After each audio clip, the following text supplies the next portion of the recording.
Ministerio Puerta de Esperanza y Coltorá.co presenta una inyección de vida para tu corazón. Vamos a aprovechar que la fiesta de Hanukkah está a las puertas. Ya con la ayuda del Eterno estaremos aquí celebrando esta importante fiesta y vamos a aprovechar para explicar, vamos a recordar en realidad, voy a hacer primero que todo, antes de estudiar la palabra, o bueno, todo esto va a ser parte del estudio de la palabra del día de hoy, una breve reseña, muy breve. Aquí esta fiesta de Hanukkah se ha explicado cada año, así que voy a repasar simplemente a grandes rasgos un poquitico de la historia y a partir de lo que nos enseña la historia, a sacar unas lecciones muy importantes aplicables a nuestra vida en esta misma realidad que vivimos y cómo día a día, generación tras generación, el pueblo creyente, el pueblo de Dios tiene que vivir su propia guerra. Y qué bueno que cada año podamos celebrarlo para acordarnos de lo que sufrieron los antepasados de la nación de Israel, que muy probablemente son nuestros antepasados, y si no, cuando menos, son nuestros maestros, los que preservaron la tradición de la palabra de Dios, de la Biblia, que hoy nos ha hecho libres, nos ha hecho salvos, nos ha hecho sanos, etcétera, etcétera. Hace muchos años, más de los que usted y yo podemos contar, más de 2000 años, en una época en que el pueblo de Israel era, no sé si pudiera decirse gobernado, pero estaba bajo el dominio de los sirios, sobre todo bajo la dinastía de los Seleucidas, época de los macabeos. Usted esa historia no lo va a encontrar en una Biblia tradicional porque esta historia de los macabeos se cuenta en los libros, en uno de los libros que se llaman los deuterocanónicos o apócrifos también les llaman, ¿verdad? Que son libros que cuentan historia real, hacen parte de la Biblia. Qué curioso, a mí me causa mucha curiosidad que la historia de los judíos, sobre todo esa historia de los macabeos y lo que rodea la fiesta de Hanukkah, no es incluida en la Biblia hebrea, pero sí es incluida en la Biblia católica, que curiosamente e irónicamente en un principio nace como una idea de irse a lo contrario de los judíos. Pero bueno, es una de las ironías de Dios, una pequeña broma que Dios le quiso jugar a la historia y al desarrollo de las religiones, por decirlo jocosamente. Lo cierto es que ahí, en los libros de los macabeos, se cuenta esta historia, la historia de cómo el pueblo de Israel, bueno, y además también en otros libros de historia, aparte de estos que hacen parte de la Biblia con apócrifos, se cuenta de cómo Israel, cuando estuvo bajo el dominio de los sirios y estaba gobernado por la dinastía de los Seleucidas, cuéntese dentro de ellos Antíoco III, su hijo Seleucido, Antíoco IV, que fue ese tirano, para no decirle nada más, hombre llamado o sobrenombrado, apodado Antíoco Epífanes. ¿Recuerdan la historia? Ese malvado que quiso corromper la historia y la tradición de Israel. Resulta que, como no es raro y tampoco en aquella región de Oriente, se andan peleando un reino contra otro. Y los sirios peleaban contra los egipcios. En una de esas tantas guerras, bajo el dominio de Antíoco III, antes de Antíoco Epífanes estaba Antíoco III, pelearon contra Egipto, se entregó de lleno a la guerra contra Egipto. Mientras estaba concentrado en eso, vienen los romanos y toman posesión de las otras provincias que estaban a cargo de los sirios, dentro de ellas Israel, le ponen un montón de impuestos, porque tomaron ventaja. Cuando se regresan de la guerra, regresa Antíoco, se da con esa realidad. Ahora, si no quiere, porque en la época de antes no es como ahorita, aquí evaden impuestos hasta los que hacen la reforma tributaria. Estos congresistas están firmando la reforma y están viendo cómo evaden impuestos. En esa época se pagaba todo con guerras, con exterminio de pueblos, de aldeas, de imperios.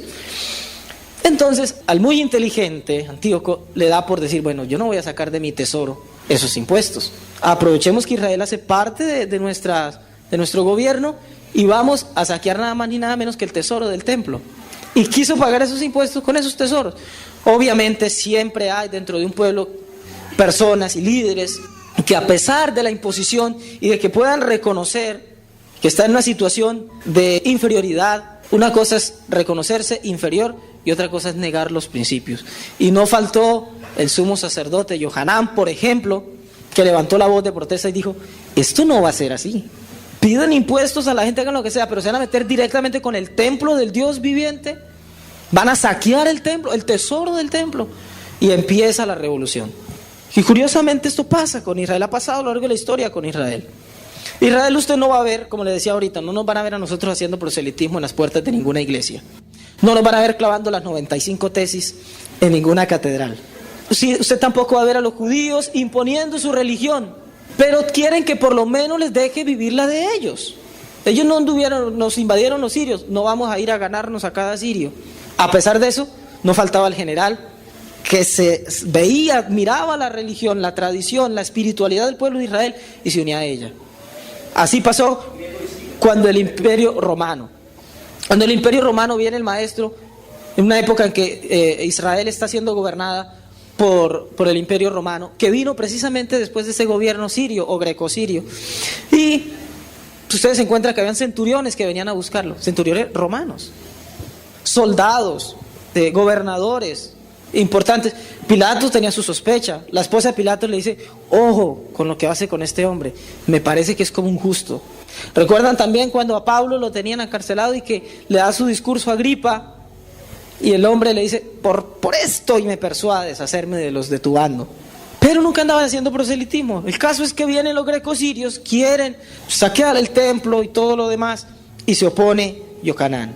Entonces tiene la grande idea este rey malvado de quitarlo a la fuerza. ¿Por qué? No era un hombre religioso, pero como tenía el poder militar, saquemos de tajo a Yocanán y ponen en su lugar a un judío tramposo, a un, como lo dicen a usted o a mí probablemente cuando no andamos como deberíamos, un hermano malo. ¿No es cierto que el creyente así como a medias tintas lo reconocen los mismos amigos? Y ve usted como creyente media de papaya y verá que de una vez lo bautizan, el hermano malo. Y este hermano malo, hermano de Yocanán, fue puesto en su lugar. ¿Se acuerdan de quién? ¿Han visto la historia por internet, por YouTube? La historia de los muñequitos en títeres que cuentan. El malvado Jasón. Promete: no, tranquilo, rey, yo me voy a encargar de que cada judío dé para tus arcas. Vendido ese. No falta el tramposo, el traidor. No falta el Judas, como dijo nuestro amigo Silvestre. No falta.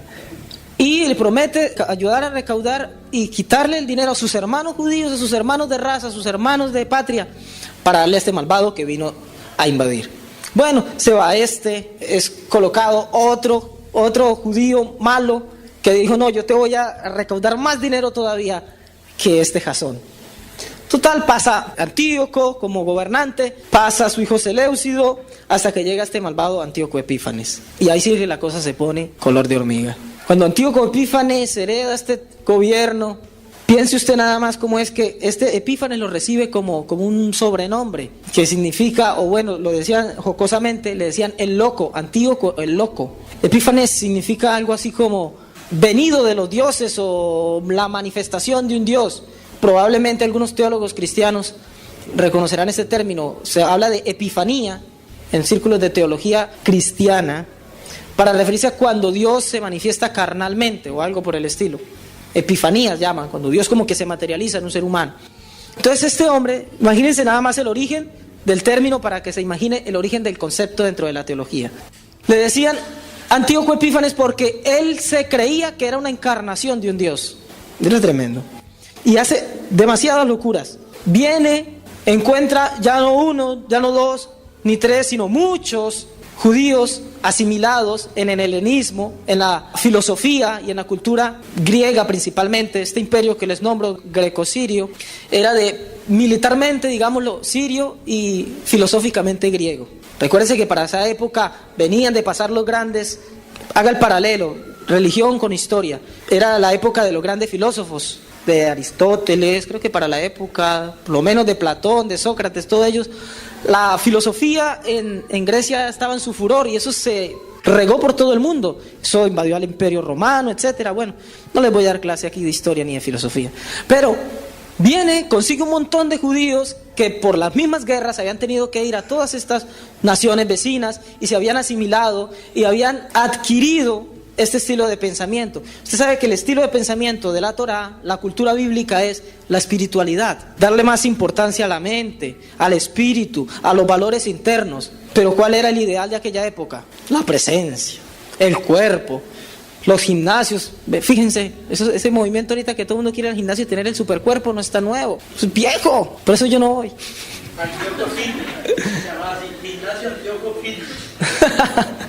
No falta. Entonces, vienen estos judíos asimilados en la cultura pagana y dicen, pero ¿para qué vamos a mantenernos fieles a la ley, fieles a la Torá, fieles a la palabra? Si nos hacemos amigos del imperio que nos tiene subyugados, si le ponemos cuidado a su doctrina, a su filosofía, nos vamos a ver bonitos, vamos a hacer énfasis en la alimentación, en la apariencia, en las letras, en la sabiduría humana. Entonces, Yohanan, el sumo sacerdote de la época, es un anticuado. Su mensaje ya está mandado a recoger, hay que innovar. Y se vendieron los muy queridos, se vendieron y empezaron a participar de esta trampa. Pero como siempre pasa a lo largo de la historia del pueblo de Dios, Dios siempre se guarda un remanente. ¿Qué pasó con Yohanan? El sumo sacerdote, lo desaparecieron, pero quedaba por allá no sé si hijo, nieto, un sucesor. En el judaísmo llaman hijo a alguien, no porque literalmente sea el hijo, puede ser bisnieto, tercera generación, pero se llama Ben Yohanan, hijo de Yohanan, porque sigue la línea de enseñanza. Y había otro sumo sacerdote por allá, que a raíz de toda la persecución que se levantó contra los fieles, se fue a esconderse por allá en los montes. Matillahu, ¿recuerdan su nombre?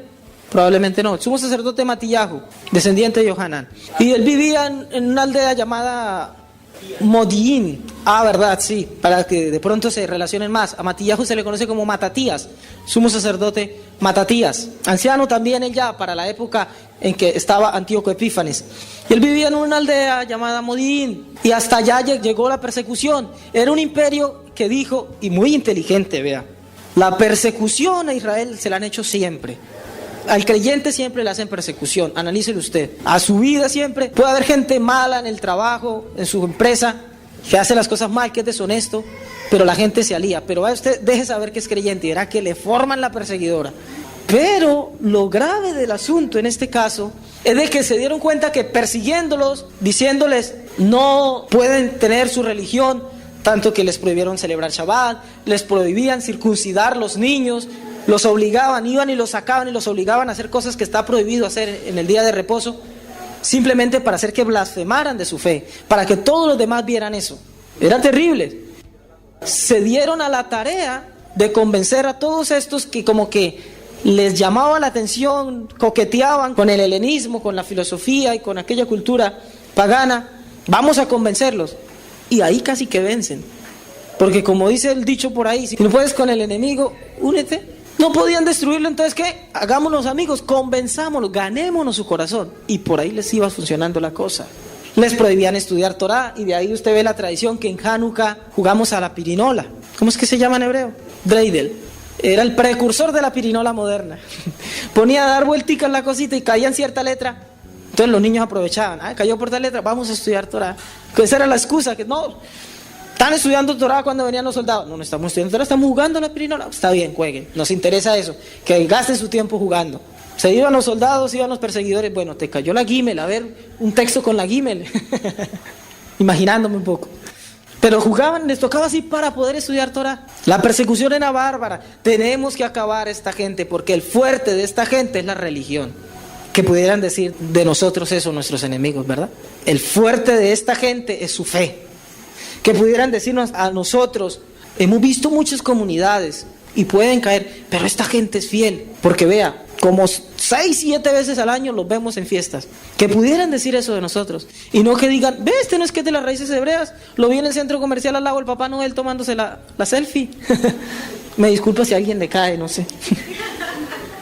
Uno lo ve como simple, ¿verdad? Como un jueguito, pero para la persona que se toma en serio el tema de Dios, sabe que no puede hacer mezcla de lo sagrado con lo profano. Dice la Escritura a través de los profetas, hay de aquel que a lo bueno llama malo y a lo malo bueno. También dice el Señor, llamándole la atención a algunos profetas que se contaminaron, que dice el Señor a través de un profeta verdadero, dice, esos profetas se vendieron por dinero. Esos profetas que tenían ya no saben discernir ni entre su mano derecha y la izquierda, ya no saben hacer diferencia entre lo sagrado y lo profano. Todo se volvió un revueltijo.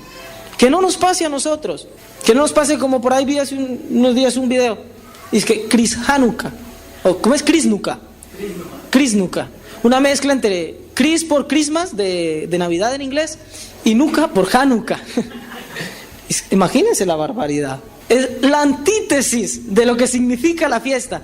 ¿Qué recordamos en Hanukkah? ¿Qué recuerda el pueblo de Israel? Que hubo una época en que la fe bíblica estuvo a punto de ser exterminada a través de la cultura pagana, a través de un culto extraño, y el pueblo celebra de que pudo derribar eso, y gracias a eso pudo subsistir la nación de Israel, y en honor a eso celebran la fiesta, para venir nosotros a celebrar Navidad, que es absolutamente una fiesta pagana, y mezclarla con Hanukkah. Esa es la barbaridad más descabellada que se nos pueda ocurrir. Pero eso pasó, y ya para terminar la historia y entrar a la reflexión que quiero traerles, estando en esto, estando Matillahu o Matatías perseguido allí en aquella aldea de Modiín, llega un día un oficial enviado por ese Antíoco. Hay un fanático, como nos llaman a nosotros, por mantenernos firmes en la fe. Hay por allá un rebelde con causa. Hay uno parado en la raya que no quiere negarse. Necesito que haga algo. Y no falta el que dice, yo voy, yo me encargo. Se fue un oficial. Levantaron un altar en medio de esta aldea y trajeron a este Matatías. Y le dijeron, bueno, necesitamos que sacrifiques en este altar. Necesitamos que comas en presencia de todo el pueblo, de toda esta aldea, carne de cerdo. Y llega y dice, yo, mis hijos y mis hermanos nos mantenemos fiel al pacto con el Eterno de su Torá. Entonces le dice, bueno, te vamos a perdonar la vida, pero al menos está bien, no comas. Simula que comes. Coge la carne, métetela en la boca y que el pueblo crea que tú comes ñeña y luego la escupes, cualquier cosa. Ahí sí que se encolerizó. ¿Será que tenemos nosotros ese valor? Ah, no, bueno, me la puso fácil. Solo tengo que fingir ser de ellos. Y ya nos pasa, no digamos que no. Para que yo quedar mal con el compañero de trabajo, para quedar mal con el jefe, tan bueno que es conmigo. No, yo me voy a ir a tomar unos roncitos con él. Yo decirle a mi jefe que no voy con él al estanco, voy a ir, me voy a pegar unos. Es por el trabajo. Dios sabe que es por cuidar mi trabajo. Matatías, por el contrario, dijo, ni simularé, como dijo aquí una amiga, ¿qué simular ni qué? Ni qué simular. Nada, fieles al pacto con el Eterno.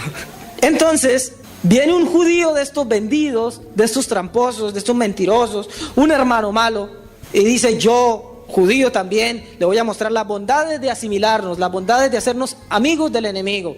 Y se viene y se lanza apresuradamente a ofrecer sacrificio en ese altar que levantaron en el centro de la aldea. Pues viene Matillahu, y cuando había que ser manso, era manso. Cuando no, empuña una espada y al perjuro lo atraviesa. De inmediato se levantan sus hijos, sus familiares, sus hermanos, todos, y se lanzan contra aquel, llamémoslo pelotón, aquel grupo de soldados que venían con este oficial, y los acabaron. Se llenaron de valor y acabaron con ese grupo. Obviamente él sabía que Antíoco no iba a quedar contento. Y huye a los montes cerca de esta aldea. Y antes de morir, él le deja encargado a todo su pueblo, al que él lideraba y que lo veían como un gran maestro, como un gran líder, les dice, les recomiendo que sigan las instrucciones espirituales de mi hermano y que se pongan militarmente bajo la dirección del personaje que les voy a nombrar, que le da nombre a la historia de los macabeos. El famoso, Yehudá Macabí.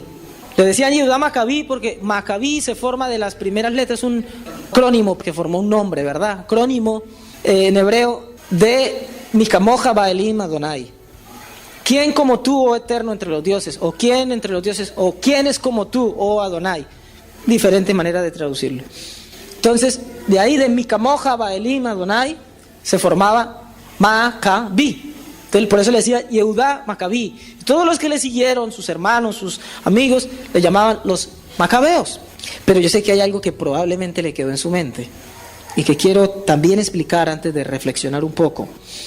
¿Cómo es esto de que cuando son perseguidos y ven la blasfemia y la herejía y el sacrilegio, por decirlo de alguna manera, de sacrificar a los dioses falsos por un judío, se levanta este sacerdote Matatías y lo acaba? Y esto ha sido cuestionado por muchos, que la Biblia es una historia de asesinatos, que el Dios del Tanaj, entiéndase a Tanaj como Antiguo Testamento en la cultura occidental, es un Dios malo, que mandaba a matar gente, que asesinaba inocentes.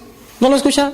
que el Dios del Nuevo Testamento ya es más bueno, ya es más amoroso, ya es más... Nada más lejos de la verdad. El maestro, por ejemplo, el maestro Yeshua dijo en una ocasión, ¿cuántas capas tienes? ¿Ya tienes capa?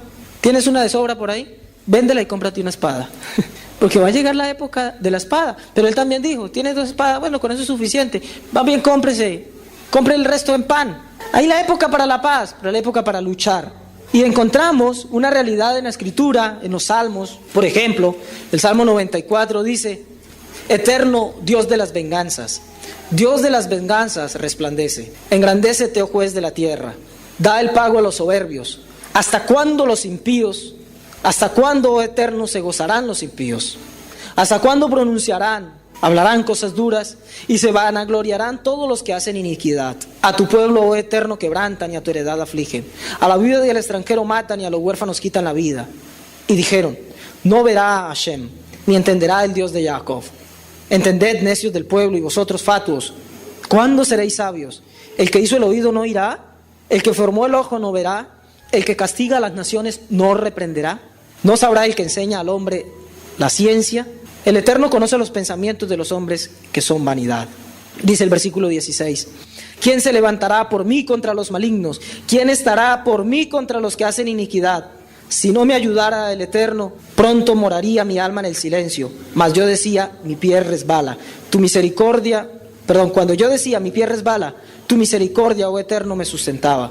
En la multitud de mis pensamientos dentro de mí, tus consolaciones alegraban mi alma. Vemos aquí en este salmo y en muchos otros, hay unos que hablan de manera más fuerte, donde dice, por ejemplo, el salmista, destrúyelos para siempre como fuego que quema el monte, como llama que abraza el bosque. Destruye su plan secreto. Y es lo que llamamos nosotros técnicamente los salmos imprecatorios. Olvídese la palabra, que es medio rara. Pero es esos salmos donde uno dice, bueno, ¿cuál será la enseñanza ahí? Un hombre de Dios, David, que escribe muchos de esos salmos, un hombre con un corazón conforme al de Dios, dicho por Dios mismo, pidiendo al Señor que acabe con gente, con multitudes, que los acabe por completo. Y es donde muchos teólogos y analistas dicen, bueno, ¿cuál es la clave y cuál es la enseñanza? ¿Cuál es la lección? Eso parece ir en contra del mensaje de amor de la Escritura. Voy a darle 1 o 2 razones por las cuales creo que no es así. En primer lugar, eran estas naciones por las que pedía juicio el salmista, eran naciones de verdad sanguinarias. Eran naciones que venían y arrasaban por gusto, por placer, por dinero. Este Antíoco Epífanes, aunque su nombre suene bonito, era un malvado. Los Césares no eran peritas en dulce. Ellos iban y como su idolatría, las doctrinas paganas, las teologías extrañas a la fe bíblica, la mayoría gira alrededor de los sacrificios. En la cultura bíblica los sacrificios son animales y se les sacrifica evitándoles el dolor. Pero aquellas naciones, el sacrificio siempre tenía que ver con sexo lascivo, desordenado en los templos de los dioses y con sacrificio de niños. Busque un caso y verá que no encuentra excepciones. Y estas naciones iban buscando y tenemos que agradar a nuestros dioses para que nos dé la victoria en las guerras.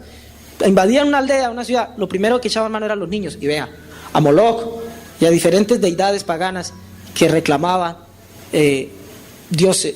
sacrificios de niños. Venían y acababan por simplemente saquearlos y robarles el oro. Mataban mujeres, ancianos, niños, lo que fuera. Entonces cuando el salmista y muchos autores bíblicos piden a Dios venganza y juicio, es que Dios se encargue por la vía correcta de exterminar estas naciones. Por eso, en excepcionales casos, Dios le daba la orden, no al pueblo de Israel, cualquiera vaya por ahí por el mundo buscando idólatras y atraviésennos. No era algo así.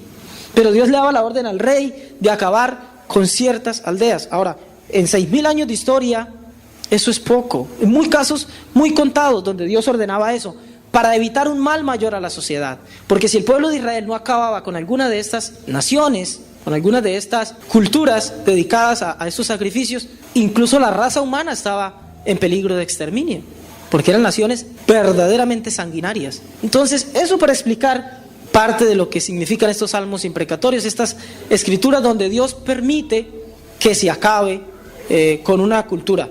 Y ahorita eso ya no es así. Eso pasó, eso quedó en la historia, porque se supone que estamos en un mundo de paz. El asunto es que si usted va y ve, en Israel, los palestinos tienen derecho a inmolarse, a sacrificarse, atentados suicidas, lo que sea, para venir a acabar con Israel. Los no palestinos, pero también de raza, de fe musulmán, hacen lo mismo. Vienen aquí a Israel, y a otras naciones, y se inmolan, hacen lo que sea, matan porque quieren exterminar a Israel. Pero Israel no puede, no siquiera ir a hacer eso, sino simplemente defenderse. No puede porque ahí Israel es el malo. Y no falta CNN, no falta hasta RCN se mete donde no le importa, ¿verdad? No faltan los canales, no faltan los medios de comunicación que vienen y se le van encima a atacar a Israel. No falta la organización UNESCO. La UNESCO fue la que declaró que el muro de los lamentos, el muro del templo, que no es propiedad de Israel, que es propiedad palestina. Los mismos historiadores se reían por Facebook, por internet. ¿Cómo van a decir una barbaridad histórica tan descabellada? Pero como el plan es acabar con Israel, como Israel es un pueblo que todavía predica a Dios, a pesar de que es un pueblo en donde no se impone ninguna religión, es un país en donde hay mucho más musulmanes que cualquier otra religión. Israel es el único país dentro de todo ese bloque geográfico con democracia. El resto tiene otros sistemas de gobierno. Es el único país en toda esa región que se considera todavía un estado laico. Es un pueblo religioso, supuestamente, pero digamos administrativamente es un estado laico Israel, lo que le da libertad de expresión religiosa a sus habitantes. Israel defiende a los árabes, de sus propios hermanos árabes extremistas, porque hay que reconocer que no todos los árabes son extremistas. Hay árabes pacíficos y hay árabes que dicen no queremos que nos gobiernen los palestinos, queremos que gobierne Israel. Mientras Israel ha estado a cargo del gobierno de esta nación, hemos sido prósperos. Cuando eran los palestinos los que tenían el gobierno, para que nos hagamos una idea política, y ahora sí vamos a la palabra porque ya los estoy aburriendo con tanta política, ¿no? El punto es, y aquí nace la reflexión que quiero traerles, de que se necesita para toda gran causa, como es ir y pelear contra un imperio que no le bastó con tomar tributo, con tomar impuestos, sino que se propuso exterminar la fe, y que para que ese pueblo pudiera subsistir y guardar su fe, el pueblo de Israel, hubo la necesidad de que se levantaran líderes. Hubo la necesidad de que se levantara alguien con una voz enérgica y que no se conformara con que todos se están asimilando. ¿Yo qué más voy a hacer? ¿A quedar aquí solo? ¿A pasar vergüenzas? Mejor me asimilo yo también. Pero se necesitó que se levantara un Yohanan, un Matillahu, un Yehudá Macabí, por cuyo mando llegó el pueblo de Israel a pelear contra todo este imperio greco-sirio y siendo pequeño en número, ser capaces de acabar. Y los que no acabaron terminaron huyendo con todos los soldados de este imperio greco-sirio. Fueron capaces de, después de que habían invadido el templo, de hecho esto es lo que celebramos, estos greco-sirios invadieron el templo de Jerusalén, robaron la menorá, establecieron culto pagano. ¿Saben ustedes? Me imagino que la mayoría, que llegaron al extremo de sacrificar una cerda, creo que hasta negra, creo que hasta el color dice la historia. El cierto es que sacrificaron una cerda en el lugar de los sacrificios a Dios, para blasfemar hasta donde más podía, para ofender a este pueblo hasta donde más no podía. Y viene Yehudá Macabí y se une con sus amigos y con sus hermanos y van y pelean las batallas del Señor, van y exterminan a los grecosirios, los hacen huir, vienen y recuperan el templo, purifican el templo, y entonces dice, ya que eliminamos la adoración pagana, vamos a restituir la adoración bíblica, la adoración a Dios. Y resulta que es mandamiento en la Torá de que el fuego tiene que arder continuamente en el templo de Dios. Y entonces tienen que hacer un candelabro de menor envergadura, digamos, no con el mismo poder de la menorá principal. Y cuando van a encenderlo, van a prender el fuego, se dan con la realidad de que no había suficiente aceite para hacer arder la menorá. No había suficiente aceite sagrado. ¿Y qué tienen que hacer? Había aceite apenas para arder un día. Dijeron, ¿a qué hora vamos a hacer un aceite como lo manda la Torá? ¿Habrá leído usted el libro de Levítico? La Torá de Génesis, bueno, más bien de Levítico y Números hablan un poco de esto. De la minuciosidad con la que se preparaba cada especie aromática, cada ungüento, cada aceite, todo lo que tenía que ver con la adoración en el tabernáculo y posteriormente en el templo. Dijeron, ¿qué hacemos? Pues Dios verá nuestra intención, pongámoslo a arder. Alcanzaba para un día. Y se dan con la sorpresa de que los 8 días que tardaron en hacer aceite nuevo para que el candelabro ardiera continuamente, durante esos 8 días, ese aceite que duraba un día, alcanzó para arder durante los 8 días continuos. Y por eso celebramos Hanukkah encendiendo luces durante 8 días, los 8 días de milagros continuos. Fueron días de milagros. Y de paso, no es el mensaje, pero le digo, si usted se dispone y abre su corazón, venimos a entrar a una época de milagros. Porque así le dijo el Maestro a sus discípulos: lo que ustedes aten en la tierra será atado en el cielo, y lo que desaten en la tierra será desatado en el cielo. Cada cosa que hacemos aquí es símbolo de lo que arriba en el cielo es decretado. En el momento en que nosotros nos disponemos para obedecer la palabra de Dios aquí en la tierra, en el cielo se abren las ventanas de los cielos. Y así como hubo milagros en la época de Yehudá Macabí, va a haber milagros en la época de los seguidores de los Macabim. Amén, amén. Baruch Hashem. El asunto es, ¿qué se necesitó? ¿Un gran ejército? ¿Que Israel fuera y convenciera a los egipcios de que pelearan a su lado? No lo iban a hacer. Si Egipcio ha odiado a Israel también, históricamente. Ha habido épocas cortas de paz, pero de esa paz de que, bueno, démonos pasito. No me ofenda y no lo ofendo. No me ataque y no lo ataco. Pero siempre ha habido la riña histórica, porque Israel no quiso ser más esclavo allá en Egipto. Es que siempre es que Israel tiene que dejarse acabar. Como el creyente no puede enojarse. El creyente no puede decir sus derechos. Usted no es que es creyente, usted tiene que dejarse, ponga la otra mejilla. Usted tiene que dejarse cachetear por la mala enseñanza. ¿Pero qué se necesitó? Líderes. Grandes obras tienen que ser emprendidas por grandes hombres. A estos grandes hombres que emprenden grandes obras, nosotros los llamamos líderes. Son los encargados de guiar al pueblo, de guiar la multitud, a que la multitud por sí misma haga grandes cosas. Y ellos se quedan en el anonimato muchas veces, como autores intelectuales. A veces salen a la hora de los créditos, a veces no. Pero la satisfacción más importante para una persona con una mentalidad de liderazgo es saber que la obra fue hecha. No importa si se lleva el crédito. Y yo no voy a hablar de liderazgo religioso. Este mensaje no es para yo predicarle al Roe Kenny, que él me predique a mí. Es un mensaje para todos y cada uno de nosotros. Tenemos que ejercer nuestro liderazgo. No va a haber otra persona que influencie tanto a nuestros hijos como nosotros, padres, y eso ya nos hace líderes. No va a haber otro que influencie nuestro salón de clase o nuestro grupo de trabajo, como nosotros que somos los creyentes. Y lo queramos reconocer o no, eso nos hace líderes. Pero muchos de nosotros oímos un mensaje como este y nos envalentonamos. Como decía Uribe, mano firme y corazón grande. Vamos a ir, voy a ser un líder, voy a sacar la cara, voy a ser un verdadero creyente, voy a ir al trabajo, a sobresalir, a liderar, a influenciar espiritualmente. Pero a los 8 días se apaga la mecha. A los 8 días ya vienen cosas, vienen situaciones, viene la persecución, viene la burla, viene la vergüenza. Y podemos arrancar 1000 con un propósito y terminarán a veces 5, 10. ¿Cuántos muchachos arrancan un nuevo, en un semestre, un proyecto en una universidad?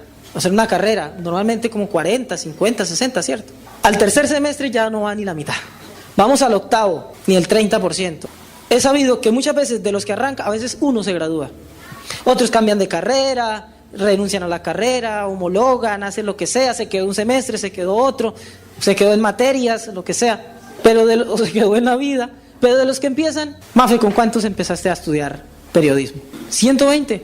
¿Cuántos quedan de los mismos 120? Como 40. Y el 30% en séptimo semestre, vas en séptimo y ya va el 30%, ¿qué queda? 66%. ¿No aguantó? Y eso es una realidad en todo. Me voy para el gimnasio. Ya olvidémonos de los grecosirios. Ya no viéndolo desde el punto de vista malo, sino desde el punto de vista de que estamos barrigones y, bueno, no es mi caso, gracias a Dios. Pero estoy sufriendo de mareos, qué sé yo, se me subió el colesterol, me voy para el gimnasio, juicioso. Yo no fui al gimnasio, pero me propuse, voy al parque a trotar. La primera semana se me torció el cuello porque hice un ejercicio mal hecho. Me fui a hacer abdominales en la máquina equivocada, un cuello aquí, quedé 3 días con así, el cuello torcido. Pregúnteme si he vuelto. Nos pasa a todos. Empezamos y con ese fuego, con ese furor, y no terminamos. Es una realidad que le pasa a cualquiera que quiere ser un líder. Pero nosotros no somos, como dice la Escritura, de los que retrocedemos para perdición, sino de los que avanzamos para vida eterna. Eso espero, que así sea. Una de las dificultades que yo he notado más grandes para impedir el desarrollo de los propósitos más encomiables se llama el abatimiento. Porque a veces, a falta de plata, como que lo fuerza más a uno. La voy a buscar. Y yo me rebusco, vendo empanadas, vendo bolis, vendo agua, vendo lo que sea. Y me rebusco el dinero. Pero hay algo diferente. Hay un enemigo silencioso que nos tira por el piso. Y los más grandes proyectos se quedan en solo ilusiones. Y es el abatimiento. La continua tristeza. No sé si hay aquí personas tristes, deprimidas, al extremo. Pero voy a hablar un poco de esto y de la realidad que nos afecta a más de uno. Y son los descaecimientos de ánimo. El bajón en nuestro ser interior nos lleva a tirar a la basura los proyectos más promisorios. Y voy a ver, con ayuda del Eterno, a tratar de nombrarle algunas de las cosas que más traen a nosotros abatimiento y baja moral. Nos quitan el ánimo para seguir y continuar y culminar los proyectos que emprendemos. Los tuvo que enfrentar Yehudá Macabí, lo tuvo que enfrentar Matillahu, los tuvo que enfrentar Yohanan, un sumo sacerdote, en la época de los macabeos, y lo han tenido que enfrentar los líderes bíblicos a lo largo de la historia. En primer lugar, hay que decir que los abatimientos, las pruebas, aquellas cosas que nos hacen renunciar a los propósitos que nos hacemos, en realidad a veces los permite el Eterno para hacernos conscientes de una realidad, y es de que los fuertes no siempre somos fuertes. El Eterno usa los abatimientos, las dificultades, la extrema tristeza, para recordarnos de que somos polvo, al igual que todos. Decía el sabio autor de uno de los libros apócrifos, hoy estamos muy apócrifos, no tiene que ver con la historia de los macabeos, pero uno de los libros apócrifos, Eclesiástico 40, en alguno de sus textos, cita lo siguiente, y dice así: un gran trabajo se ha creado para todos los hombres y un pesado yugo se ha hecho para los hijos de Adán, desde el día en que salen del vientre de su madre hasta aquel en que vuelven al seno de la madre común de todo, es a saber, las cavilaciones y temores de su corazón, la imaginación de las cosas objeto de sus deseos y el día de la muerte, desde el hombre que se sienta en un glorioso trono hasta el que se sienta abajo en la tierra y ceniza, desde el que está vestido de seda azul y ciñe una corona hasta que viste un género sencillo, todos están sujetos a la ira, la envidia, la ansiedad, la inquietud, el temor y los rigores de la muerte, siendo esto común al ser racional como al irracional, pero en grado mucho mayor lo sienten los impíos. Hay una realidad que tenemos que entender, y es de que no nos podemos considerar los mártires de la historia. Cuando usted esté sufriendo, cuando usted esté enfrentando una lucha, usted se haga, yo voy a cambiar, mi familia va a cambiar, voy a dejar esta vida mala atrás, voy a cambiarle el rumbo a mi familia, voy a sacar adelante este proyecto, este negocio, esta venta de empanadas o lo que sea, pero lo voy a hacer con honestidad, con trabajo firme, voy a salvar mi familia, voy a hacer este proyecto. Y vienen inmediatamente las pruebas. No diga, pero Dios, ¿por qué será injusto conmigo? ¿O será el diablo? Tan pronto como yo me propongo algo bueno, de una vez viene el ataque. ¿Por qué a mí? Solemos decir. Pero la realidad es de que estos abatimientos, como decía el sabio autor de Eclesiástico, le acaecen a todos, le llegan a todos. Decía el apóstol: amados, gozaos cuando os halléis en diversas pruebas, sabiendo que los mismos padecimientos lo enfrentan todos nuestros hermanos en la fe a lo largo del mundo. Por todo lado, a todos se nos acaba el trabajo, a todos nos toca pagar servicios, a todos se nos enferma un hijo, hasta los pastores con más fe. De hecho, ¿sabe qué he notado? La gente con más fe que ora por milagros y se sanan las personas son los que a veces los hijos más se les enferman. De veras, el apóstol Pablo, Rabí Shaul, ¿por cuánta gente no oró y se sanaban? Enviaba paños ungidos con él, que eran de él, para que lo pusieran en los enfermos y la gente se sanaba. Y él mismo tenía un padecimiento, según algunos historiadores, en sus ojos. Y dijo, 3 veces le pedí al Señor que me quitara ese azote. ¿Y qué le respondía a Dios? Bástate mi gracia. O sea, tranquilito, te necesito con eso ahí. Hasta que él entendió, yo sé por qué es. Soy inteligente, aventajo a más de uno. Tuve revelaciones de lo alto en el mismo tercer cielo. A mí me instruyó el mismo Mesías. No fue ninguno de los grandes apóstoles. Él fue instruido directamente por el Mesías. Vio y oyó cosas que ni siquiera en la imaginación del hombre han subido. con todo ese don, con todos esos dones, con todos esos milagros que él hacía, yo me puedo crecer. Señora, no, yo me puedo crecer, yo me puedo enorgullecer. Entonces Dios me envió un mensajero de Satanás para que de vez en cuando me dé una bofetada, para que me recuerde que soy polvo. Porque resulta que cuando empezamos a prosperar, cuando nuestros proyectos empiezan a tener desarrollo y vemos que la cosa va bien, tenemos la mala costumbre de crecernos, de andar más alto que los demás, de mirar por encima del hombro, de considerar que el que está por debajo mío, que yo considero por debajo simplemente porque tiene menos plata o menos posición o menos reconocimiento, y yo creo que por eso es inferior, entonces Dios dice, yo no quiero eso para ti, de vez en cuando ten. Y es donde viene la bofetada. Y Dios simplemente no es malo, sino que nos dice, acuérdate de que eres polvo, acuérdate de que eres hombre. A pesar de la gracia de Dios, es necesario que le paguemos un impuesto, un tributo a nuestra humana naturaleza. Y esto fue previsto así por el Maestro al punto de que Él prometió enviarnos un consolador. ¿No está escrito? Yo me voy, pero no los voy a dejar solos. Rogaré al Padre para que envíe otro consolador, uno de su propio estilo. ¿A quién de ustedes no le hubiera gustado estar en la época de Yeshua? Cuando vienen esos problemas, esas deudas, ir y recostar la cabeza como lo hacía el discípulo amado en el pecho del Mesías y decirle, Señor, tengo esto. El Maestro dijo, yo les voy a enviar otro consolador. Por algo usa la palabra consolador, porque sabe el Señor de nuestra humana naturaleza, de nuestra humana debilidad y de que van a llegar a nuestra vida momentos de extrema tristeza, de extremo abatimiento, en donde vamos a querer simplemente tirar cualquier proyecto a la basura.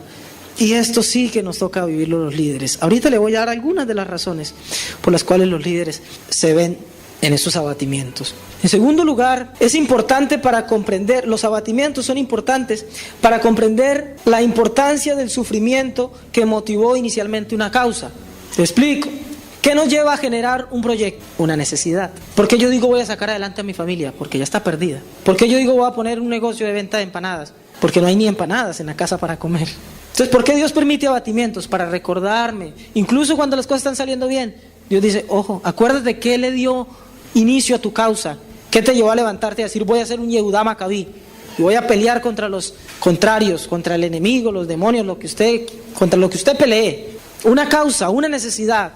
Pues para que a usted no se le olvide la necesidad, Dios le permite esos abatimientos. Y le daré algunas de las razones más comunes por las cuales toda persona que quiere enfrentar una causa y sacar adelante un proyecto se ve con la realidad de enfrentar abatimiento, y le sugeriré alguna solución para cada una de ellas. En primer lugar, una de las cosas que más causa tristeza es la soledad. No hay cosa que nos haga querer renunciar a cualquier deseo en nuestra vida, que es la soledad en el emprendimiento de una causa. Y los líderes espirituales sí que tenemos que vivir con eso.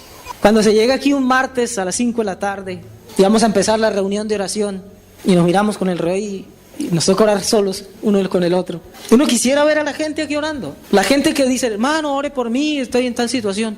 Uno la quisiera ver orando por su situación, o por la de otro, por su familia, por sus causas, la que sea. Y tener que enfrentarla solo, eso genera abatimiento, eso genera para un líder espiritual que quiera renunciar. Y a cualquiera le llega esa idea, tener que empezar una reunión y cantando uno aquí, motivando la alabanza solo. Es como cuando usted en su casa dice, bueno esposa, o la esposa a veces es mejor administradora, bueno esposo, vamos a ponernos esta meta y este año, qué sé yo, vamos a dar la cuota inicial de un apartamento, de una casa, o este año se va a ser el año en que vamos a tener el auto. Así que vamos a amarrarnos el cinturón, hacer el presupuesto a lo que tengamos que hacer, pero vamos por tal meta. Y usted apretándose allá en su sitio de trabajo y llega a su casa y encuentra que los demás miembros de su familia están despilfarrando el dinero en tonterías. ¿De qué le dan ganas? ¿De seguir apretando el cinturón? ¿O de comer lo que sea y darse el gusto que usted quiera? Luchar solo es una de las cosas más difíciles del mundo. Le dan a uno ganas de renunciar a lo que sea. Así uno sepa que la paga es grande, así uno sepa que la meta, wow, el premio va a ser inmenso. Pero luchar contra la soledad es terrible.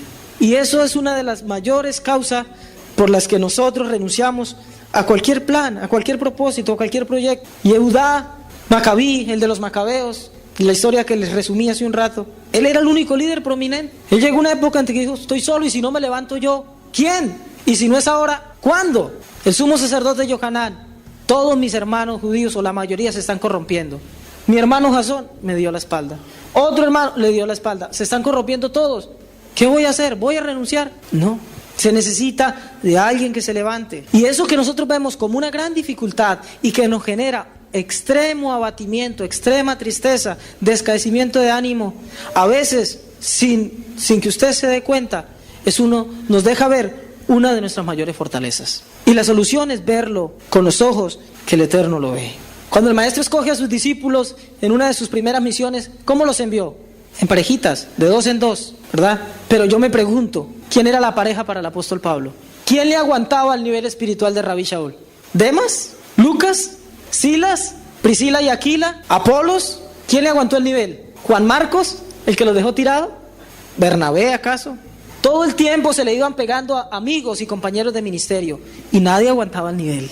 El hecho de que tengas que luchar solo por una causa que has emprendido y que dices, pues, voy a ser un líder, me voy a levantar a liderar mi propia vida, voy a sacar adelante este proyecto. Y el hecho de que te halles solo simplemente puede responder a que no hay alguien con ese mismo nivel. El Eterno lo permite así. En casi cada esfera de la vida encontramos eso. Algunas de las plantas medicinales más curativas deben sus propiedades precisamente a los pantanos llenos de fango donde viven, donde se crían, donde se desarrollan. Otras se lo deben a que crecen solitarias. Hay mucha planta medicinal que crece allá solita y si estuviera rodeada de otras no tendría sus propiedades curativas. Las embarcaciones no solo necesitan de velas, también necesitan de lastre. Yo a veces me pregunto, ¿por qué la paloma?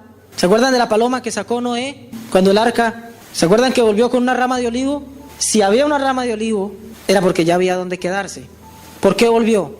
Probablemente por la necesidad, probablemente por la soledad, probablemente por la tristeza. Ellos también sienten de alguna manera. Probablemente una ala rota que le impedía volar la hizo volver al arca. Hay situaciones que el Eterno permite para que nos demos cuenta de que mientras más subimos, hay una realidad, más solos nos vamos a encontrar. ¿Cuántos soldados hay en un batallón? Aquí en este batallón de la popa. ¿2,000? ¿Cuántos cabos? ¿Cuántos sargentos? No sé si estoy en el orden correcto. ¿Cuántos capitanes? ¿Cuántos coroneles? ¿Cuántos generales? Mientras más subes, es más reducido. Lo cierto es que un líder que se pone la meta de llegar a algo importante, sabe que mientras más suba, más solo se va a hallar. El Himalaya, el Monte Everest, está ya solito, se encumbra, pero es el primero que Dios visita. Y una realidad que enfrentan los líderes es el hecho de que muchas veces, si no tiene a alguien que le ayude en la tarea, se conformaría con alguien que al menos lo escuche y se da con la realidad que ni siquiera puede contarle a otro sus abatimientos. A veces por temor a la burla, porque nadie entiende la causa. Un líder espiritual se abate porque una persona deja de venir a la congregación. Y no crean, es muy doloroso cuando aquí vemos que hay personas que 2, 3, 4, 5 y 6 meses y no vuelven. Eso duele a un líder. Y muchas veces no hay ni siquiera a quien decirle, me duele que la gente no se apasione, no tenga la misma pasión que yo tengo. Y no lo puede decir, porque no falta el que responde, deje ese trabajo, ¿no ganaría más como ingeniero allá en una empresa? ¿No le iría mejor operando una máquina? Salga, es joven, tiene inteligencia, dedíquese a otra cosa. Entonces ya el líder, como tiene un llamado, como tiene un propósito, como tiene una pasión por Dios y por una obra que se propuso, mejor se calla y le toca sufrir solo, encontrarse con su Señor y tratar de sacar adelante esa situación solo. Así que si usted se encuentra solo y no encuentra a veces ni con quién hablar, ni a quién contarle las cosas, anímese. El Eterno lo ve con unos ojos mejores, con los que usted mismo se ve. Es alguien especial y el Eterno lo ha escogido como un líder. Le ha entregado una gran obra en sus manos. Recomendaba un importante maestro de la palabra y él decía que nadie que ame la compañía y la tranquilidad o que odie la traición inicie grandes obras o emprenda el ministerio, porque sin duda saldrá decepcionado. ¿Ama usted la compañía? ¿Le gusta estar rodeado de gente que lo halague y que lo apoye? No emprenda grandes proyectos porque se va a decepcionar, se va a hallar solo. Pero no se desanime. Eso significa que Dios lo escogió para cosas importantes. Eso significa que su llamado es el llamado de Yehudá Macabí. Segunda razón por la que llegan a nosotros abatimientos: la insatisfacción propia de no culminar con prontitud la obra. Cuando iniciamos un proyecto y nos trazamos metas y somos ordenados, a corto, mediano y largo plazo, pero se llega al corto y nada, que veo resultados, se llega al mediano y nada, y ya estamos empezando el largo plazo y nada. Eso nos trae abatimiento, eso nos entristece. Si nos hemos proyectado, vamos a dejar de ser una comunidad insignificante en Valledupar, y de aquí a tanto tiempo vamos a ganar a muchos, y la pasión por las almas y el dolor por ver que las almas se pierden nos abate, y decimos queremos que esto cambie y no pasa. Nuestra alma se llena de contrariedad. ¿Qué está pasando? ¿Será que Dios no está en esto? Lo llegamos a pensar. Todo tipo de trabajo físico, mental, tiende a debilitar, pero el trabajo de la fe, el proyecto de sacar adelante una vida espiritual, una comunidad, un proyecto como el que usted tiene con su familia, de levantar a sus hijos en el temor de Dios, trae un desgaste superior. Yehudá Macabí dijo: si yo no me levanto, probablemente mi raza, la raza judía, desaparece. ¿Ha pensado usted en Daniel, en Sadrach, Mesach y Abednego? Babilonia invade el reino de Judea, se llevan a lo mejor que quedó, a los que no mataron, se lo llevan cautivo a Babilonia. ¿Qué podrían pensar? ¿Qué Israel? ¿Qué Jerusalén? ¿Qué templo? Vamos a producir aquí, tenemos la oportunidad de subsistir, hagámonos importantes, ya que somos jóvenes, inteligentes y de buen parecer, y nos han escogido para ser parte de los sabios y nos han puesto junto con los sátrapas, ganémonos el favor del rey. Era conveniente. Pasaba el tiempo y la redención no venía. Israel no se volvió a levantar. ¿Ha leído usted ese Salmo 137?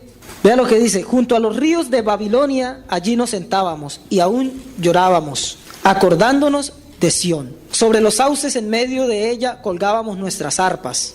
Y los que nos habían llevado cautivos nos pedían que cantásemos. Y los que nos habían desolado nos pedían alegría, diciendo: cantadnos algunos de los cánticos de Sión. Y habían pasado las generaciones y nada que llegaba la redención y la liberación a Israel. Y cualquiera podía decir: ¿de qué sirvió Sadrach, Mesach y Abednego y Daniel parados en la raya? ¿Ya para qué luchar? Porque cuando empezamos una causa y creemos en algo y pasa el tiempo y no vemos lo que creemos, tendemos a debilitarnos. El hecho de no ver resultados tiende a tirarnos por el piso. Pero aún hay personas que, como los jóvenes del Salmo 137, dicen: Jerusalén, si me olvidare de ti, oh Jerusalén, que mi diestra pierda su destreza, que la lengua se me pegue al paladar, si no te pusiere como mayor fuente de mi alegría. El pueblo judío siempre ha tenido una causa: la Torá, el Dios de Israel, templo en Jerusalén. Y pasan los años, pasan las décadas, pasan los siglos. ¿Cuánto hace que destruyeron el último templo que hubo en Jerusalén? Casi 2000 años. 1954 años. Como registra la historia, fue en el año 70. Y no vemos que hayan restaurado el templo, pero sigue fiel el pueblo. No importa que no veamos, como dice el profeta Habacuc, aunque la visión tardare por un tiempo, sin duda vendrá y no tardará. ¿Y sabe algo? ¿Sabe la manera de solucionar esto? De que usted no se desgaste más de lo normal, a pesar de que no ve resultados. Véalo con estos ojos, con ojos de inteligencia práctica. Analice qué cosa buena se da fácilmente. ¿Usted quiere el supercuerpo? Tiene dos opciones: haga ejercicio, vaya al gimnasio, aliméntese bien. Y otra, inyéctese esteroides. Piense si la segunda opción es buena. Se va a dañar el cuerpo. No hay cosa buena que uno se proponga en la vida que no cueste trabajo y que no esté rodeada de sufrimientos. Casi todas las causas buenas, importantes en la vida, tienen el doble de situaciones difíciles que enfrentar. Se puede ir y comprar un título universitario. Ahorita es lo que hay, instituciones que lo hacen. Pero van al trabajo y a los 3 días los están despidiendo en medio de vergüenza porque no saben hacer su trabajo. Pero usted quiere ser alguien bueno, usted se trasnocha, se quema las pestañas, estudia cada uno de sus semestres, para cada uno de los parciales, hace cada uno de sus trabajos, porque usted quiere ser el mejor. Y no va a haber resultados a los 3 meses, tiene que esperar 5 años. Y si quiere hacer doctorado tiene que estudiar como 10 años. Pero usted quiere una meta que vale la pena. Así que no importa si no ve resultados inmediatamente. Hágalo y persista y verá que va a haber la recompensa. La tercera cosa que genera abatimiento y extrema tristeza es el desgaste mismo del trabajo. Cuando uno entrega su vida a una causa que vale la pena, o que uno cree que vale la pena, uno se entrega todo, en cuerpo y alma, por el bien de esa causa. No se pone una meta de decir: me voy a conservar, voy a dosificar fuerzas. uno se entrega con toda. Como decía un hombre, no nos corresponde vivir vidas de hombres en excelente estado de conservación, sino ser sacrificios vivos destinados a ser consumidos. Nos cumple gastar y ser gastados, no meternos en un nicho y alimentar nuestra carne. A lo menos una persona con visión de liderazgo lo ve así. Cuando uno tiene una causa real, uno dice, con lo que tengo, no me voy a guardar nada, porque no sé si vuelva a tener otra oportunidad. Yo voy con toda. Y todo ese trabajo, todo ese desgaste por una causa que usted dice, yo quiero los hijos más educados, yo quiero unos hijos temerosos de Dios, hacen que usted tenga que levantarse temprano a orar con ellos, a recordarles la palabra, a hacerles el devocional, a sacar tiempo para ayudarles con las tareas, a sacar tiempo para escucharlos. Y usted puede escoger el camino fácil y simplemente mandarlos a estudiar, traerlos a la congregación y dejar que lo que escuchen eso les quedó y hacerlo fácil. Pero si usted quiere hacerlo de verdad, quiere sacar adelante su propósito, usted pone su parte, hace lo que tiene que hacer y todo eso trae un desgaste. Pero ¿qué vamos a hacer? ¿Le vamos a sacar el cuerpo a eso? Todo ese desgaste nos lleva a ciertas realidades en donde nos encontramos sujetos muchas veces a la melancolía, a la depresión, a decir, cuando yo era joven, ¿qué sería de mi vida si tal vez no me hubiera casado, no tuviera responsabilidades, no tuviera que pensar en hijos? Es que es tremenda responsabilidad. Quizá hubiera tenido éxito en mi proyecto de vida laboral, quizá ya hubiera fundado empresas, estaría en otro país o lo que sea.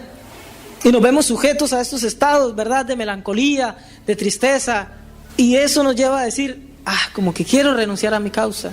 ¿Se imagina el cansancio de estos hombres que luchaban estas guerras? ¿Ha pensado cuando en la época de Esdras y Nehemías estaban en la reconstrucción del templo y en la reconstrucción del muro de Jerusalén, que era tanto el desgaste que no podían ni comer tranquilos? Con una mano cuchareaban, si había cucharas para la época, pero con una mano comían y mientras tanto en la otra tenían la espada. ¿Se imaginan el desgaste? Para bañarse tenían que turnarse, no había tranquilidad. Y eso muchas veces lo lleva a uno a sentirse una sensación de desánimo, ¿por qué tanto trabajo? ¿Sí valdrá la pena? El continuo trabajo lo lleva a uno a bajonearse. Pero contrario a renunciar, tenemos que hacer cosas más inteligentes y es darnos respiros espirituales. De ahí nace esa palabra que nosotros llamamos retiro. En los retiros nosotros no aconsejamos, no se vaya a orar, a ayunar. Hay retiros de retiros.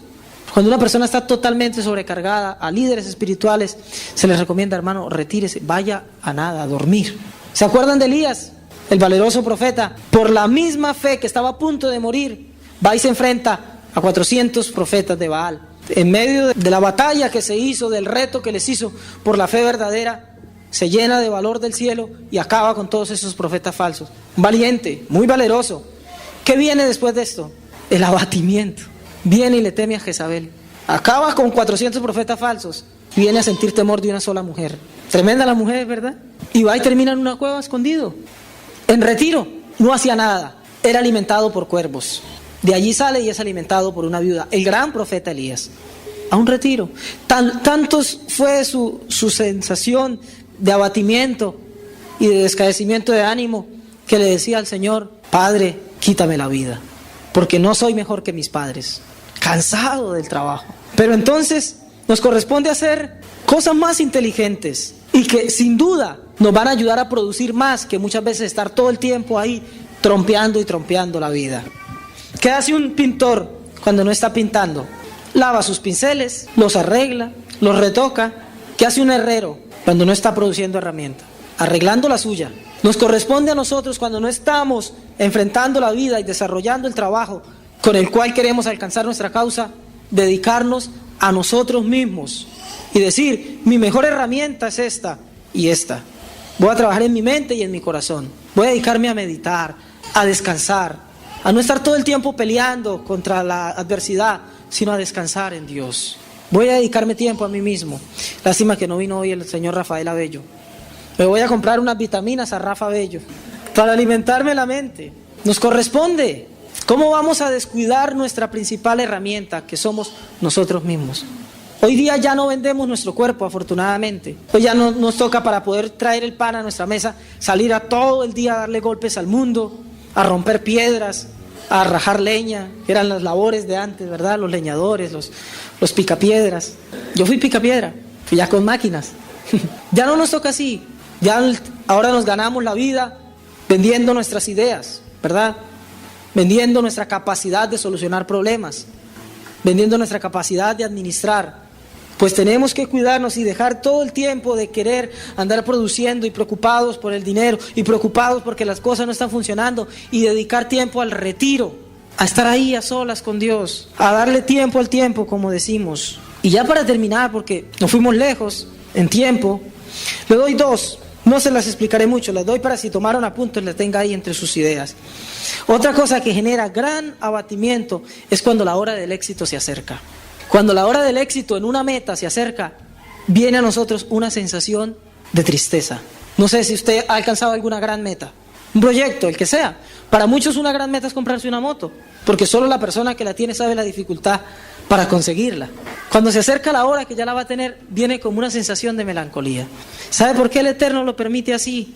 Para mantenernos vivos, para decir, ya acabaste, alégrate, disfruta el momento, pero yo te permito. A veces Dios mismo le envía a uno esos estados de ánimo, para que uno busque la manera de solucionar eso. No me hallo, no me siento, estoy cosquilloso, ¿por qué no estoy disfrutando de eso? Dios quiere que uno vaya otra vez allá, a estar a solas con Él, a mirar uno para adentro y decir, bueno, ¿qué viene después de esto? Porque otra cosa que produce abatimiento y descaecimiento de ánimo es la incertidumbre de un nuevo emprendimiento. Cuando se acerca el éxito sabemos, otra cosa voy a empezar, una nueva meta tengo que alcanzar, porque no me voy a ir a quedar como si fuera una pieza de museo. No, hice grandes cosas pero ya me quedé ahí. Viene una nueva cosa, un nuevo emprendimiento, y viene el estado de ánimo otra vez por el piso. ¿Sabe para qué? Para mantenernos ahí vivos, para Dios decirnos, te voy a promover todavía más alto. Elías enfrentó a estos profetas y acabó con los profetas falsos. Pero luego de esto y de ser perseguido por esta malvada mujer, Jezabel, él sabía que tenía que venir a enfrentar la razón principal, la causa por la que llegó a haber 400 profetas falsos de Baal en la tierra de Israel. Así que muchas veces el Eterno permite todas estas razones, y a veces todas juntas, para que nos sintamos así, totalmente bajoneados. Pero Él está detrás de cada una de estas cosas, trabajando en nosotros, moldeando nuestro carácter, trabajando y formando en nosotros vasijas de honra. Dice la Escritura que en una casa, en un palacio, hay vasijas para usos honrosos y hay vasijas para usos viles.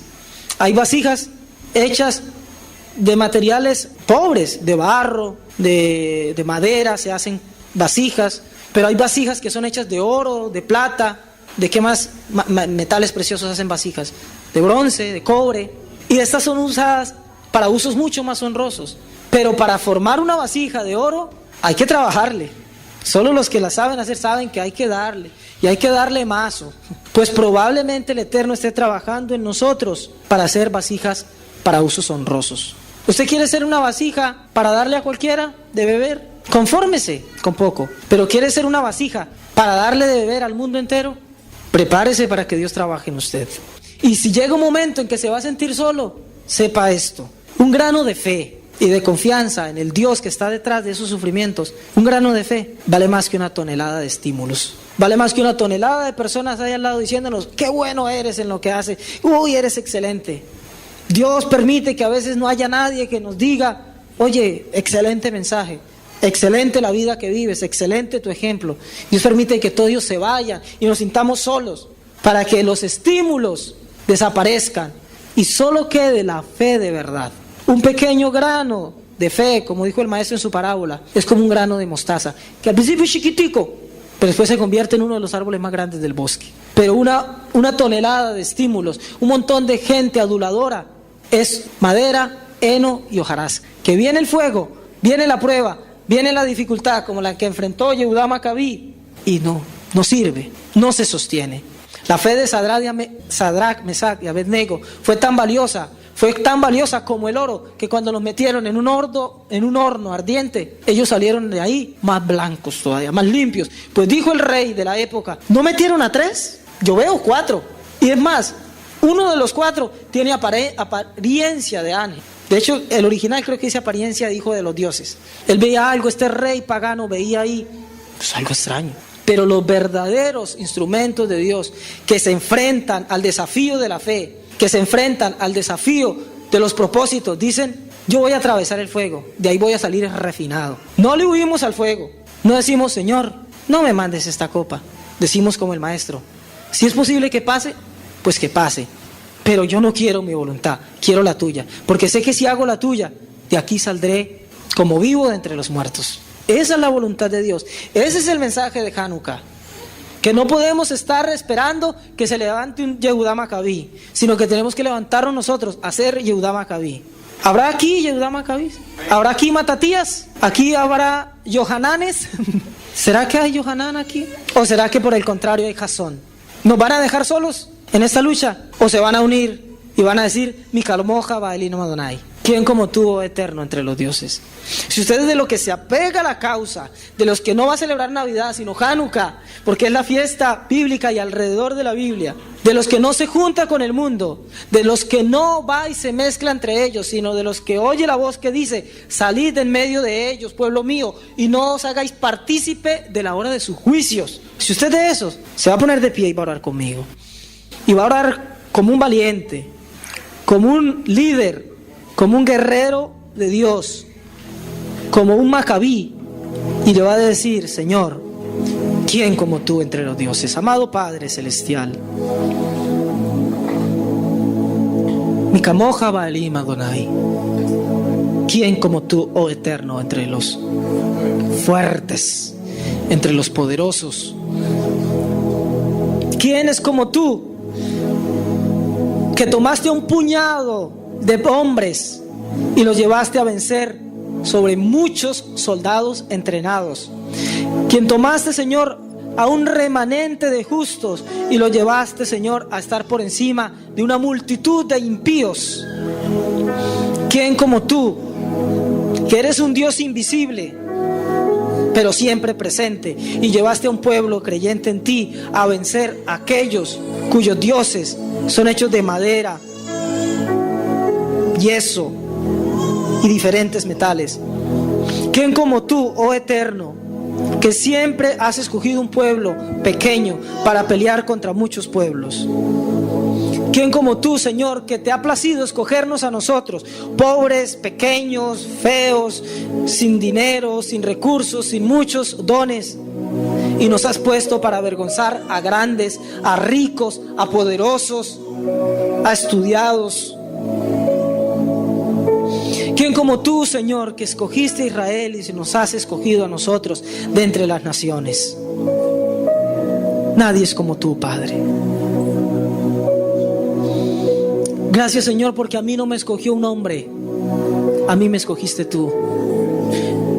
Dígale ahí donde usted está: gracias, Señor, por escogerme para salvación. Gracias por traerme al conocimiento de la verdad. Gracias por traerme al camino de la vida y la santidad. Dígale: gracias, Dios mío, por ayudarme a vencer en mis batallas. Gracias por pelear mis batallas. Gracias porque no estoy solo. Gracias porque muchas veces me hace sentir solo en cuanto a hombres, para recordarme que no es con ejército, no es con espada, sino con tu espíritu, porque así lo has dicho, oh eterno de los ejércitos. Gracias, Señor, porque tú permites que nos sintamos solos. Tú permites que incluso en medio de los logros nos sintamos tristes. Que en medio del trabajo arduo, ese trabajo nos canse y nos haga sentir a punto de querer tirar la toalla.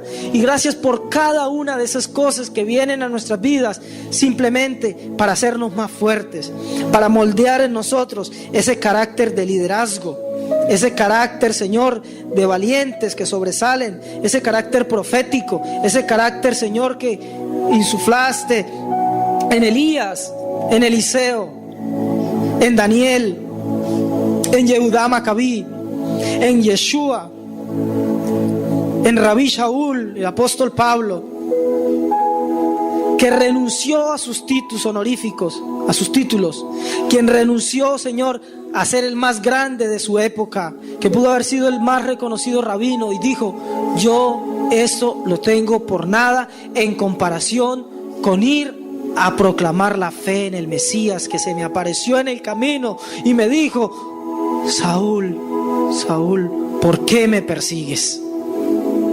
Señor, gracias, porque a nosotros nos has hecho oír la misma voz y decir: ¿por qué me persigues? ¿Por qué me huyes? ¿Por qué escoges el mundo antes que a mí? Y tenemos que, igual que Rabí Shaul, caer al piso y decir: ¿quién eres, Señor? Porque te desconocemos. No andamos alineados con tu voluntad. Se nos ha olvidado quién es nuestro Dios. Se nos ha olvidado cuál es tu palabra. Y tienes que recordarnos lo que dijiste a través de tu profeta. A este pueblo le di las grandezas de mi ley y fueron tomadas por cosa extraña. Eterno Dios, déjanos oír tu voz que nos llama a ser valientes, que nos llama a ser decididos, que nos llama a tener arrojo, fuerza para enfrentar las batallas del Señor, para ser parte del ejército de Dios y decir: Señor, cuenta conmigo. No tienes que buscar a nadie más. Si te ha placido usarme, yo iré con esa fuerza que tú me darás a enfrentar los retos que tú me has puesto, a levantar una voz que clama en el desierto, a decir: seré un profeta de Dios, no por título, sino porque proclamaré la verdad de la palabra, a que se burlen de mí, aunque me quede solo, aunque tenga que enfrentar todo un curso, todo un lugar de trabajo, toda una comunidad que se burla o que me afrenta por mi fe, o que me afrenta por mis creencias, o por la manera en que educo mi familia. Pero yo y mi casa serviremos al Señor, como dijo Josué. Yo, mis hijos y mis hermanos seguiremos fieles al pacto, como dijo Matatías. Yo y mis hermanos pelearemos contra los Seleucidas, como dijo Yehudá Macabí. Aquí habemos hijos e hijas tuyas que decimos: yo y mi familia serviremos al Dios de Israel, celebraremos sus fiestas, cumpliremos su Torá, nos mantendremos fieles a sus mandamientos y no seguiremos el camino del mundo. No renunciaremos aunque nos quedemos solos, aunque seamos pasados por el fuego no nos va a quemar. Aunque seamos metidos en el agua, las aguas no nos ahogarán, sino que de ahí saldremos purificados, renovados, saldremos más fuertes, más valientes, más vigorosos, más victoriosos, por la obra de Yeshua y por tu amor en nosotros, eterno Padre Celestial. Yo te doy muchas gracias, Señor, por tu palabra, y te ruego que nos des el valor, la fuerza y el poder por el Espíritu Santo para poder dar fruto y poner por obra esta palabra que nos has dado, mi Señor. Te ruego que los bendigas a todos y cada uno de mis hermanos y a mí, para que podamos hacer tu voluntad, Señor. Muchas gracias, oh Dios. Aleluya. Amén y amén. Baruch Hashem.